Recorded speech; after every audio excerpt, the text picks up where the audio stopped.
Live at 5 with Jessica Moore and Jim Snyder. This is News 3. Coming up here tonight at 5, Nevada has one of the best success rates anywhere when it comes to organ recovery. So why is it that when it comes to transplant resources, we fall short? We're going to take a look at this critical and complex issue coming up. Then Our state leads the world in organ donation. But for one local woman with a failing heart, her only hope is to leave town. We're going to give you that story coming up next in our News 3 special report. Welcome back. Last night here, we opened the window on the Nevada Donor Network and the success in organ recovery they're having, but that's just one end of the life-saving transplant process. Although the nonprofit is a world leader in organ recovery per capita, Nevada exports most organs out of the state. It's tonight's special report. News 3's Vicki Gonzalez back tonight looking at why there are so few options for local transplant patients. And it was fascinating and actually scary to find that out.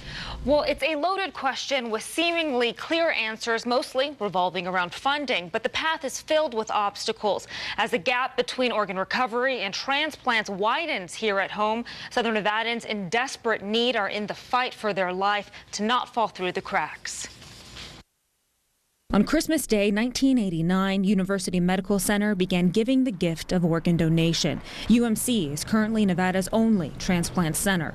Since 2010, Dr. John Hamm has connected those helping hands, transplanting kidneys, the only organ available to Nevada residents at local hospitals, as well as contributing to the Nevada Donor Network's world-leading success in organ recovery. We certainly have exported more organs. It would be nice if we had transplant programs here that could use those organs here. According to the United Network for Organ Sharing, upwards of 150 patients in Nevada need a life-saving organ that local hospitals can't provide.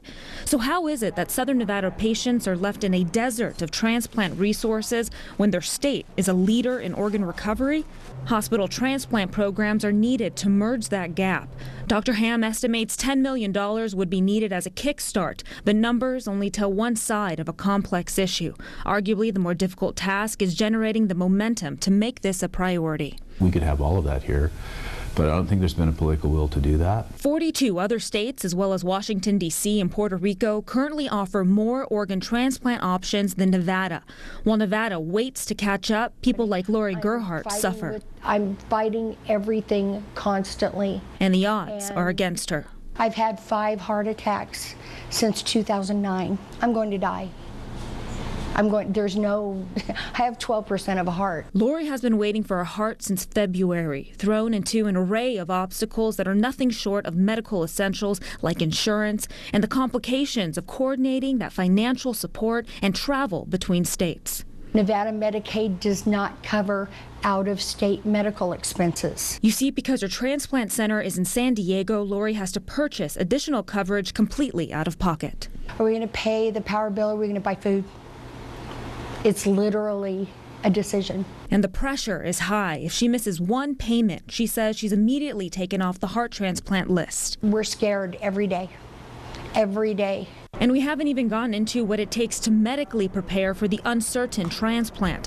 Lori and her husband, Ed, make trips to California that are quick and exhausting turnarounds because of cost. I did 18 tests in 4 days.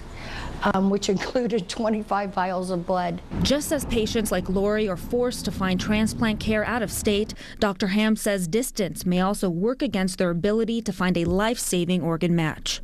If they're sick here, they have to be stabilized and moved to a place for a transplant. And so you're gonna lose patients along the way. Did you ever envision it would be so difficult? No, because I've always been the kind of person that nothing's too difficult. I got this. And now I'm starting to realize that I don't. Well, coming up at 7, our cameras go into the hospital to see all the arms that go into bridging the sensitive link between recovering an organ and literally exporting it to transplant centers across the country. All right, we'll look forward to that, Vicki. Thank you. Still